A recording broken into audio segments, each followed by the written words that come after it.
Hey everyone welcome back to our channel. இனி நம்ம என்ன பார்க்க போகிறோம்னா daily lives of high school boy season 1 எபிசோடில் கதையோட தொடக்கத்தில் ஹிடனோரி அவங்க அப்பாவையும் தான் காட்டுறாங்க. ஹிடனோரி என்ன பண்ணுவானா பேஸ்பால் விளையாடுற மாதிரி பேஸ்பாலை தூக்கி போடுவான். அவங்க அப்பா பேஸ்பால் பேட்டில் வச்சிருக்க மாட்டாரு, கோல்ட் ஸ்ட்ரைக்கர் தான் வச்சிருப்பாரு. அதை வச்சு அந்த பாலை ஃபுல் ஹிட் பண்ணியிருப்பாரு. அப்பா ஃபுல் ஹிட்லாம் பண்ணாதரா? சரிடா மகனே அப்படின்னு சொல்லிட்டு அவங்க அப்பா அவரை பற்றி சொல்லுவார். அவங்க அப்பாவுக்கு வந்து சின்ன வயசில் பைலட் ஆகணும்னு ஆசை இருந்துச்சாமா. அப்போ ஹிடனோரி கேட்பா, அப்பா நம்ம கேட்ச் அண்ட் கேட்ச் விளாட்லாமா அப்படின்னு சொல்லி கேட்டேனுமே அதுக்கு அவருமே சரி ஓகே அப்படின்னு சொல்லி ரெண்டு பேருமே கேட்ச் அண்ட் கேட்ச் பிடிச்சி விளையாடிட்டு இருப்பாங்க. ஹிடனோரியோட அப்பா என்ன கேட்பாருனா, நீ பெரிய பையனானதுக்கு அப்புறமா உனக்கு என்ன பண்ணணும் ஆசை அப்படின்னு சொல்லி கேட்டாலுமே ஹிடனோரிக்கு வந்து நான் ஓவர்சீஸ்க்கு போகணும், அதுக்கப்புறம் எல்லாத்துக்குமே நான் உதவி பண்ணணும் அப்படின்னு நான் சொல்லுவேன். உன்ன மாதிரி ஒரு பையனால் அதை பண்ண முடியுமா அப்படின்னு அவங்க அப்பா சைக்கோத்தனமாக பேசுவார். அதுக்கு ஹிடனோரி ஐயோ அப்பெல்லாம் சொல்லாதே அப்படின்னு சொல்லிட்டு இருப்பான். அப்போ கரெக்டாக அந்த இடத்துக்கு யோசிக்க வருவான். அங்கே வந்து யோசிக்கன்னு சொல்லுவானா, நான் வீட்டுக்கு போனேன், வீட்டோட கதவு லாக்காக இருந்துச்சு, ஸோ சாவி எனக்கு தேவைப்படுது, அதனால தான் இங்கே வந்தேன், சாவியை தாங்க அப்படின்னு சொல்லி கேட்க, சாவி இருந்தால் நாங்கள் ஏன் இங்கே வந்து விளையாடிட்டு இருக்க போகிறோம், எங்ககிட்டயே சாவி இல்லை அப்படின்னு சொல்லும் போது அதுக்கு அவங்க அப்பா சாவி வந்து உங்கள் அம்மா கொண்டுட்டு போயிட்டா, உங்கள் அம்மா வந்து வெக்கேஷனுக்கு போயிருக்கா, ஸோ 3 நாள் கழிச்சு தான் வர முடியும். அப்போ இவங்க 3 பேர்த்தால அடுத்த 3 நாளைக்கு வீட்டுக்குள்ளே போக முடியும். அப்படியே சீனை சை பண்ணி ஒரு பொண்ணை தான் காட்டுறாங்க. அந்த பொண்ணு பிரிட்ஜ் இருக்க இடத்துல அப்படியே நடந்து போயிட்டு அங்கே இருக்க ஒரு இடத்துல வந்து உட்காருவா. அந்த பொண்ணு பக்கத்தில் வேற ஒருத்தர் உட்காருவா. அது யாருன்னு பார்த்தா நம்ம ஹிடனோரி. அந்த பொண்ணு நினைப்பேன், ஐயோ இவ எதுக்கு என் பக்கத்தில் உட்காந்துருக்கான், அதுவும் ரொம்பவே பக்கத்தில் உட்காந்துருக்கான், ஒருவேளை நான் இவங்ககிட்ட பேசணுமா, என்னன்னு பேசுறது, ஹே வெதர் நல்லா இருக்குது அந்த மாதிரி பேசுறதா, இல்லை நான் பொலைட்டாக பேசினா வித்தியாசமாக நினச்சிக்கோங்க, இப்போ என்ன பண்ணுறது அப்படின்னு சொல்லி அந்த பொண்ணு தலை பிச்சுட்டு இருக்கும்போது அப்போ தான் ஹிடனோரி திரும்பி பார்க்குறேன், ஐயோ நான் மாங்காய் பறிச்சுக்கிட்டு இப்படி ஒரு பொண்ணு பக்கத்தில் வந்து உட்காந்துட்டேன், இப்போ என்ன பண்ணுறது அப்படின்னு சொல்லி ஹிடனோரி யோசிச்சுட்டு இருப்பான். அந்த பொண்ணு இல்லை நான் நார்மலாகவே பேசிடலாம். ஹிடனோரி ஐயோ இப்போ நான் என்ன பண்ணுறது, ஹிடனோரியுமே ஓகே கடைசி பிரம்மஸ்திரத்தை பயன்படுத்திடுவோம். ஹிடனோரி அந்த இடத்துல எந்திரிச்சு நீ என்ன நினைச்சாலும் சரி எனக்கு அதை பற்றி கவலையே இல்லை அப்படின்னு சொல்லி அவன் பாட்டுக்கு நடந்து போயிடுவான். இதை நினச்சி அந்த பொண்ணுமே ஃபீல் பண்ண ஆரம்பிச்சிடும். ஹிடனோரி எதுக்காக இப்படி பண்ணானா அது அவனுக்குமே தெரியாது. அப்போ அந்த இடத்துல வேற ஒரு பொண்ணு வந்துருப்பான். அந்த பொண்ணோட ஆரா படுபயங்கரமாக இருக்கும். அது வேற யார் மேலே, யாசன் தான். அந்த பொண்ணு யாசன் அப்படின்னு சொல்ல யாசன் அந்த பொண்ணை துரத்தி அடிக்க அதோட இந்த சீனரியை முடியும். அப்படியே சீனை சைட் பண்ணி வேற ஒரு இடத்துல காட்டுறாங்க. ஹிடனோரியுமே பயத்தில் பயங்கரமாக வேற ஒரு இடத்துல ஓடி வந்திருக்கான். அவனுமே யோசிட்டாக்கே அவன் கையில் மட்டும் நான் மாட்டினா என்னை சதைச்சிருவானே அப்படின்னு சொல்லி யோசிச்சுட்டு இருப்பான். அப்போ அந்த இடத்துல வேற யாரோ நடந்து வருவாங்க. அதை பார்த்தா ஹிடனோரியுமே கரசாவா நீ யோசிடாக்கேவை பாத்தியா அப்படின்னு சொல்லி கேட்க, யோசிடாக்கே நான் அவனை பார்க்கல, ஏன்னா அந்த யோசிடாக்கேவை நான் தான்டா. யோசிடாக்கே ஒரு அட்டாக் பண்ணா அதை ஹிடனோரி டாச் பண்ணிடுவான். ஹிடனோரி மறுபடியும் ஒரு அட்டாக் பண்ணா அதை யோசிடாக்கே டாச் பண்ணி தப்பிச்சிருவான். ஹிடனோரி படிக்கட்டு வழியே ஓடும்போது யோசிடாக்கே காலை தட்டி விட்டுருவான். நல்ல வேளை ஹிடனோரி அப்படியே கீழே உழுக போய் தன் கையை வச்சு தடுத்துருவான். யோசிடாக்கே மான்ஸ்டர் நான் உன்னை சபிக்கிறேன்டா, வெளியில வாடா, இது செட்டில் பண்றதுக்கான நேரம். அப்படியே யோசிடாக்கே வெளியில வந்து படிக்கட்டு வழியா கீழே நடந்து வந்துட்டு இருக்கும்போது அட் டைம்ல ரெண்டு பேருமே அட்டாக் பண்ணிக்க போக அப்போ யோசிடாக்கே அவனோட ஜாக்கெட்டை வச்சு ஹிடனோரியோட கண்ணை மறைச்சு அவன் முன்னாடி வேகமா ஓடி போய் அங்க இருக்க ஒரு கேனை கிக் பண்ணிடுவான். உங்களுக்கு புரிய வந்திருக்குன்னு சொல்லி நினைக்கிறேன். ஆக்சுவலாக இந்த கேம் எப்படி ப்ராசஸ் ஆகும்னா, ஒருத்தர் அந்த கேனை ப்ரொடெக்ட் பண்ணணும், மற்றவங்களாம் அந்த கேனை கிக் பண்ணணும்.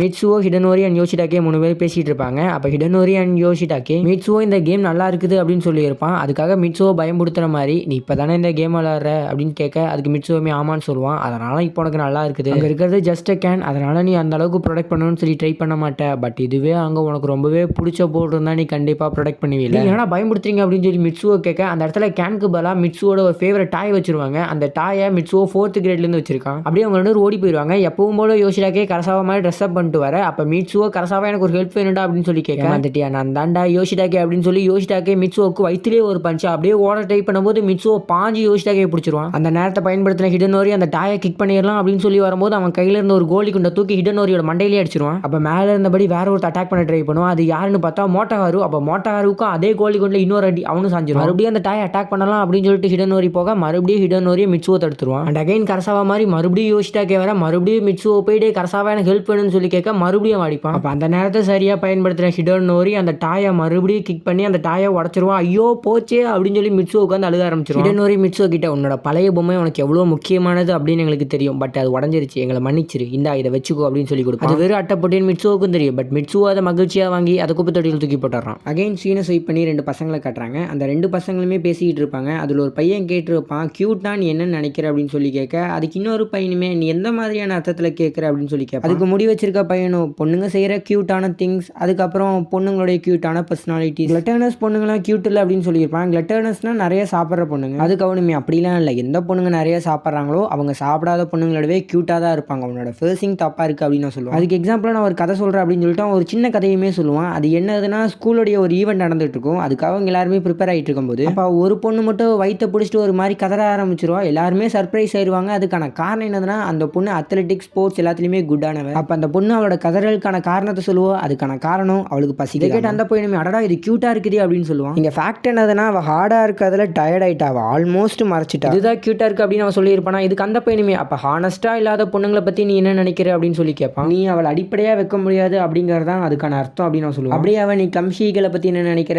சைலண்ட் கேலை பற்றி நீ என்ன நினைக்கிற அப்படின்னு சொல்லி கேட்டுக்கிட்டே இருப்பான். அப்போ அவங்க 2 பேருமே சேர்ந்து கோரஸா க்யூட்டாக இருக்க பொண்ணுங்க கண்டிப்பாக ஃபன்னாக இருக்கிற ஸ்டூடெண்ட் கவுன்சில் பிரசிடென்ட்டாக தான் இருக்கணும் அப்படின்னு சொல்லுவாங்க. இவங்க 2 பேருமே சொன்னதை பக்கத்து ஸ்கூல் கேர்ள்ஸ் ஸ்கூல் பிரசிடென்ட் கேட்டிருப்பான். அப்படி ஒரு பொண்ணுமே இருக்க மாட்டா அப்படின்னு அவன் சொல்லுவா. அப்படியே அந்த பொண்ணு இவங்க 2 பேத்தையும் கழுவி ஊத்துற மாதிரி வேற சீனை காட்டுறாங்க. பாய்ஸ் ஸ்கூலில் தான் காட்டுறாங்க. நம்ம யோசிட்டாக்கேவும் ஸ்கூலுக்கு வந்திருப்பான். அவன் அப்படியே அவனோட ரேக்கை திறந்து பார்க்க அவங்க லவ் லெட்டர் இருக்கும். என்னது ஹவு இஸ் இட் பாசிபிள், நான் படிக்கிறதே பாய்ஸ் ஸ்கூல், இங்கே போகிற லவ் லெட்டர் இருக்கும் அப்படின்னு சொல்லி யோசிச்சுட்டு இருப்பான். அப்படியே போய் மோட்டோகார்ட்ட சொல்ல மோட்டோகார் மட்டும் என்னடா சொல்கிறா அப்படின்னு சொல்லி ஆச்சரியமாக கேட்டுட்டு இருப்பான். ஓகே இந்த லெட்டரை படிக்கலாம் அப்படின்னு சொல்லி யோசிச்சாக்கே படிச்சுட்டு இருப்பான். எப்பவுமே லவ் லெட்டரில் என்ன ஐட்டம் இருக்குமோ அதே தான் அங்கே இருக்கும். நான் அவன் மேலே லவ்வில் விழுந்துட்டேன், நம்ம 2 பேரும் மீட் பண்ணலாம் 5 மணிக்கு இங்கே வா அப்படின்னு சொல்லி ஒரு லொக்கேஷன் இருக்கும். இதுக்கு காரணம் யாரோ நம்மளா ஒன்றா சேர்ந்து போய் அவனை பிடிச்சிடலாம் அப்படின்னு சொல்லி ஸ்கெட்ச் போடுவாங்க. அவங்க எல்லாருமே தயாராக அந்த இடத்துக்கு கிளம்பி போவாங்க. அப்படியே கிளம்பி போய் அங்கே இருக்க புதரில் ஒவ்வொருத்தராக ஒளிஞ்சுக்குவாங்க. கரெக்டாக 5 மணிக்கு அவன் வரேன்னு சொல்லியிருக்கான். அதே மாதிரி டைம் ஆனனுமே ஒருத்தன் யோசிச்சாக்கே டைம் ஆயிடுச்சு அப்படின்னு சொல்லுவாங்க. அங்கே யாரோ ஒருத்தன் வந்திருப்பான். அப்போ யோசிச்சாக்கே கரெக்டாக திரும்பி ஓ நீயாடா மிட்சுவோ அப்படின்னு சொல்லுவான். அப்படியே அவங்க எல்லாருமே பாஞ்சு மிட்சுவோ அட்டாக் பண்ண போவாங்க. மிட்சுவோமே ஏதோ வரண்டா சண்டைக்கு அப்படின்னு சொல்லி அவனுமே இறங்குவான். அப்போ சீனை ஸ்வைப் பண்ணி கரெக்டாக மோட்டோகார்ட்ட கட்டுவாங்க. இப்போ இங்கே நடக்கிற பிரச்சனைக்கு யார் காரணம் தெரியுமா? வேற யாருமே இல்லை, மோட்டோகாரு தான். மோட்டோகாரு தான் அந்த லவ் லெட்டர் அந்த ரேக்கில் வச்சுட்டு கரெக்டாக 5 மணிக்கு மிட்சுவோ கிளம்பி போக சொல்லியிருக்கான்.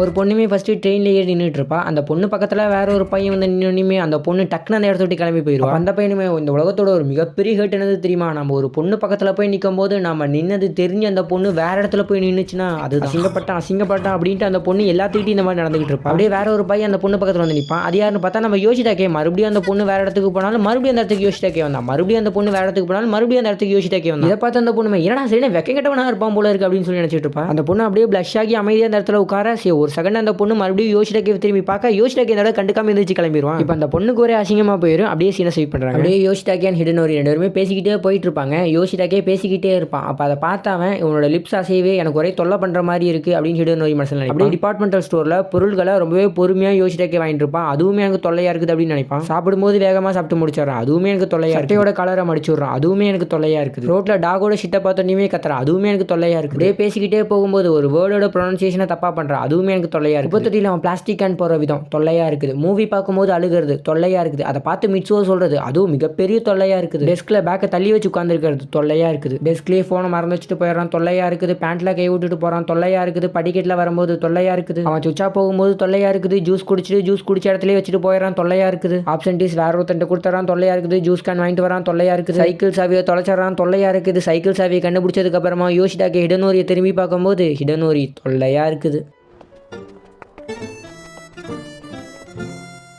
பென்சிலை மூக்கில் சொருகியிருக்கான் தொல்லையாக இருக்குது.